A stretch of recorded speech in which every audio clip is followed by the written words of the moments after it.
It's home inspection day. Yay.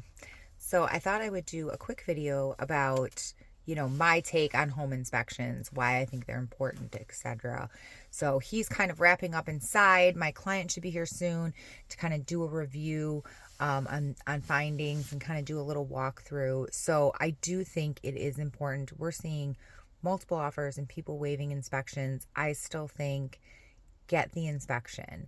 Um, you can write your offer, get creative with it where you're still doing an inspection, but you're not going to ask for anything if it's under a certain dollar value, or you're not going to ask for anything at all. It's for your informational purpose. You know what you're biting off. So I tell my buyers that this home inspection, not only is it a honey-do list, but it also, the point of it is I want you to sit in it. I want you to look through it and you determine, can I or can I not handle some of these things? So what is dire? What needs to be done right away? Can I financially do this right away? What can be done long term? Do I want to do those things long term? So that's what I tell people to look at and see, when you're deciding, do I want to move forward or not? It's about what you think you can financially handle. So I never want to put somebody underwater, but don't listen to mom or dad or this person or that. Really focus on what you think you can handle as a new homeowner. That being said, we have the meat and potatoes of every inspection, which is the summary. This is what I want you to focus on. This is what, if anybody's going to look at your report with you, you should be focusing on. These are the main things. So everything, there's going to be lots of red, right? The inspector has to know every single little thing is a defect. So if an outlet cover is a little cracked, defect. Focus on things that are important to you. Some people, I say, usually we want to focus on like safety things, especially if you have children moving into the home. So you want this house to be safe when you move in. So the cosmetic-y things, if you're going to be coming in, let's say, and you're planning on replacing the appliances, who cares if the fridge doesn't work? Cross that off the list. It's going to be in the meat and potatoes, but it doesn't matter. If there's a small leak at the kitchen sink, who cares if you're gutting the kitchen? Same with the bathroom. A faucet's, funky or something's not working exactly right. The toilet's loose. We see that a lot. Those will all be down there. If you're redoing that bathroom, who cares? Cross it off. Focus on the things that are immediately important to you.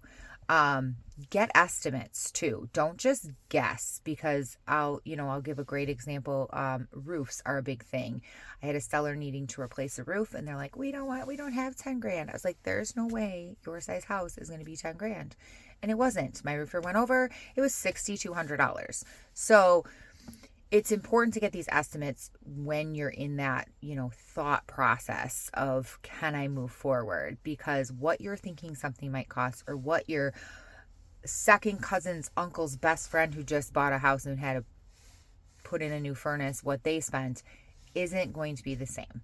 Things are different from state to state, area to area, contractor to contractor. So definitely talk to your agent. That's why we're there. We have a ton of experts at hand. We can get you some estimates. Some of these will be free. Some of these are things that you will need to pay for. And again, they're just estimates, so they're ranges. If you want free estimates, I know I have a ton of people I can send the pictures to, and they can give me a ballpark. But, it's going to be a ballpark. It's going to be, oh, Danielle, 800 on the low end, 1,200 on the high end. You want something more exact, we might have to pay for that. But definitely get the estimates. Don't just think you know everything. Google is a good source of information sometimes. So don't solely rely on things you're Googling. Some bigger like environmental safety things we see in our market are mold. We see it mainly in attics because we're hot and cold, and that's where it likes to live. Radon comes up from the ground, odorless gas. So that's something too, people tend to freak out. Both of these things are fixable and they're not astronomically expensive. It's nothing crazy. So definitely look over your report. Don't make knee-jerk decisions. Sit in it, get estimates, talk to your agent, and focus on the meat and potatoes. if a home inspector, if your house is super dated, like this one I'm at now, it's okay. It is a great, solid house and has amazing bones. Those are the more important things. Your structure, your foundation, your windows, your rafters in the attic, those kind of things. Focus on that. Don't stress out. All home inspections seem very, very overwhelming.